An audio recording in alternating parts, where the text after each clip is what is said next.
అందరికీ హాయ్. నేను Vidyasagar, president, Rotary Kakinada central. Vote for the country క్యాంపెయిన్లో భాగంగా ఈరోజు మనతో మాట్లాడడానికి గోల్డెన్ జూబ్లీ పాస్ట్ ప్రెసిడెంట్ అయినటువంటి జీకే శ్రీనివాస్ గారు మనతో ఉన్నారు. ఆయన మాటలో తెలుసుకుందాం ఓటు విలువ ఏంటి, దాని ఉపయోగం ఏంటి. జీకే శ్రీనివాస్ గారు. థ్యాంక్ యూ విద్యాసాగర్ గారు. మిత్రులారా, నేను Rotarian GK Srinivas, past president, rotary club Kakinada golden Jubilee. ప్రతి 5 సంవత్సరాలకి వచ్చే ఈ యొక్క ఎన్నికలు అనేవి ప్రజాస్వామ్యంలో పండుగ లాంటివి.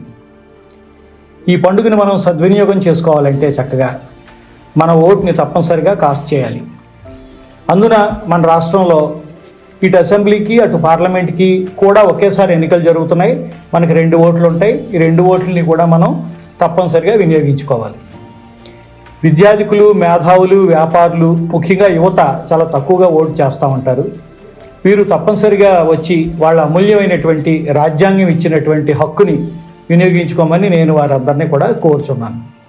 అట్లాగే ఈ సెలవు రోజు కింద భావించి ఊళ్ళు వెళ్తూ ఉంటారు, పిక్నిక్లు అంటారు, లేదంటే ఇంకెక్కడికైనా విశ్రాంతి తీసుకోవడానికి వెళ్తూ ఉంటారు. అట్లా కాకుండా దీన్ని ఒక ప్రజాస్వామ్య పండుగ, ఇదొక బాధ్యత, ఇదొక రాజ్యాంగ పరిరక్షణ ప్రక్రియ కింద మీరందరూ కూడా భావించి తప్పనిసరిగా మీ అమూల్యమైనటువంటి ఓటుని వేసి మీరు నిజమైన పౌరులుగా నిలవాలని మిమ్మల్ని అందరినీ కోరి ప్రార్థిస్తున్నాను.